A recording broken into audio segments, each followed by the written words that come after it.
We have lots of great live theater here in Kingston, and a newcomer on the scene is Untold Stories, and I'm joined by musical director David Archibald and Jenica Rayne, who created Untold Stories. Thanks so much for coming in today. Thanks for having us. Thanks. So tell me about Untold Stories. Untold Stories is a one-act play told through song. So it's what do you call it? A modern-day folk opera, so to speak. It is. So it's all music. It's not no dialogue in it. That's correct. Oh, all right. And you wrote the songs. I did not. Oh. But Jenica did. She wrote okay. all the songs. I'm a musical director, so I'm sort of in charge of our all-star band. I see. And yeah, and the songs, these are hard-working songs, and they're excellent. There's quite a variety, I have to say, in styles. Oh, thank you, David. Yeah. Yeah. Lots of different genres of music, depending on the character. So the play is about relationships. Okay. And it's about the protagonist, Mona, is her name. Okay. So it's basically her journey. And it's about how relationships shape us and form us, and primarily our relationship with ourselves. Yeah. So, and her inner voice, her soul, actually has a voice. So all of the songs tell the stories, excuse me, and there's 6 cast members. The band is 11 people, it's big. Yeah, really. And you sing as well as... I do. You so, okay. So you've got the inner voice. That's correct. And Mona. Mona's... And she is the protagonist of the show. All right. We have her best friend, Melanie, who is portrayed by Anna Sudak, who's fabulous. We have her birth mother, Christina Foster, and then we have the parents that raised her. David would be her dad. Oh, okay. And Nikki Rea would be portraying her mom. And her partner, Pierre, who is Kevin Baker. Okay. So it's actually a large cast. It's not just a one person.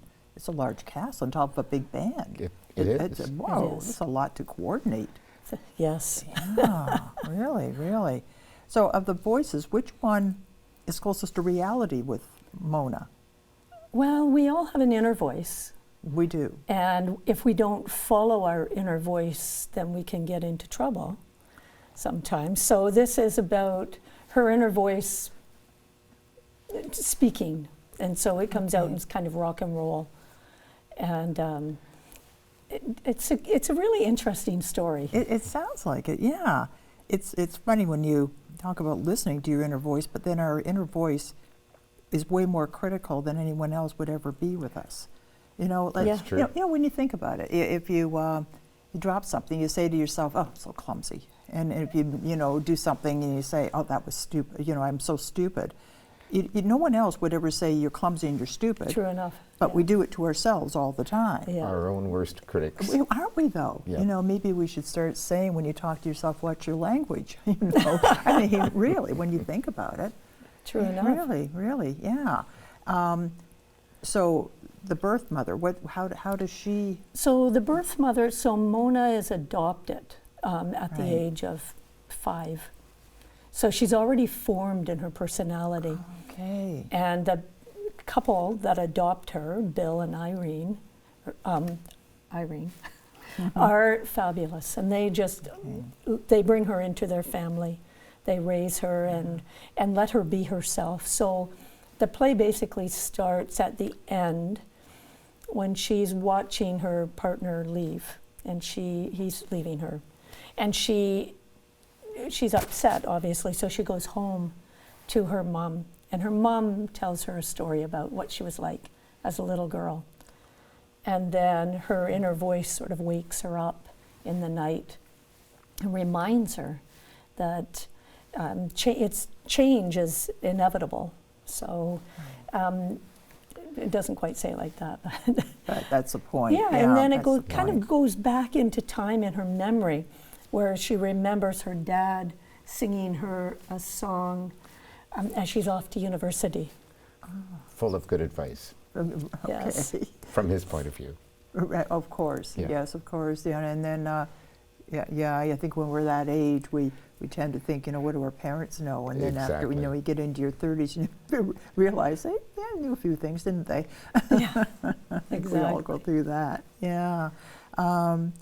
So it is one of them. It sounds like Pierre's the one who left her. So is he kind of the bad guy in this, or not No. really? It's just one of those. Usually, you need conflict of some sort. You need something that's going on, or it's just a little too. Yeah, know. there's some tension. Okay. At some point. So she's off to university. She's a loner. She doesn't Okay. really know how to socialize that well, but she pushes herself and has a fabulous friendship with this woman named Melanie, and meets a wrong guy, and comes out of that relationship and into this fabulous relationship with this man named Pierre. And the story is really a lot about her reconciliation with her mom, her biological mother. And I would say, Yeah. And it's interesting to me that the entire story is told in song, without any dialogue. And I know there are those who say when the emotional stakes get too high for dialogue, then you move to song. And that's, I think, what Jenica has done to a certain extent here. And there are also those who say when the emotional stakes get too high for song, you move to dance. But we don't go there. No, right. we could be looking for a dancer. No. Maybe we'll just kind of slow that in. Yeah, no, that's interesting. I never really thought about that, but it is what happens, isn't it? In It can musicals, work that way. and yeah, it does work out that way. Yeah. It's an interesting story. It sounds like it. It sounds It's a like it. human story. Well, yeah, because most of us can identify with some part of it. You've got the best friend, and you may not have a birth mother and an adoptive mother, but you go through that journey. That's leaving correct. home and growing up and And all some the of it's rest. funny, and Yeah. some of it's sad. Yes, Yeah. there's love, there's loss, Yeah. Just kind of like life. there's right? discovery, yep. Yeah, yeah. So it takes her from when she's like a little girl, 5, roughly, before young, and then at what point does it end? Well, she basically, she comes back to the same scene. So she is now 18. Her dad tells her this story, or, gives her great advice. She's now 18, and this song is called Hallelujah, and she's like, can't wait to get out of here. Bye-bye. And then her university days, and so it takes the journey back to her present age, where she is addressing herself in a different way, with more reconciliation, like for the losses that she's had in her life, but more of an acceptance in who she is as well. So that puts her probably in her mid-30s by that time. I would say probably around 40. Around 40, where Yeah. you finally start figuring things out, and hope that gets you through to the next, Yeah. 40 years. Yeah. Is this your first go at writing a play? Yes, it is. Wow. I've been a songwriter for many years. I have 5 CDs out. Really? Oh, that's wonderful. And do a lot of shows, but this is the first time I've ever put it all together in a bigger story. Wow. So tell me about some of your other projects.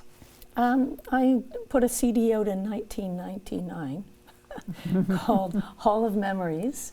On the West Coast, I studied jazz at Malaspina, which was then Vancouver Island University, and started touring and playing. And most of my songs that I write, they're not, I wouldn't call them jazz, although I studied jazz. I'm a singer-songwriter. I like the folk genre and fingerstyle guitar.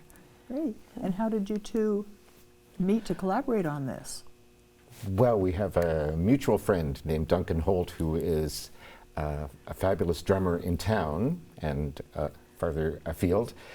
He has a recording studio at which we have both worked extensively. And I think Duncan mentioned my name maybe to Jenica. And maybe that's not true. You can Yeah, tell no, your no. side of the story. That's exactly the side of the story. And Duncan is such a wonderful human. And he said, I think David would be the right person to help you out with this. So we'll see if that's true. For sure, for sure. And this is not your first kick at the can either. No, I've kicked the can. Okay, so tell me about Well, some, not the bucket, but Right, the can. so tell me about a few of the other cans you kicked.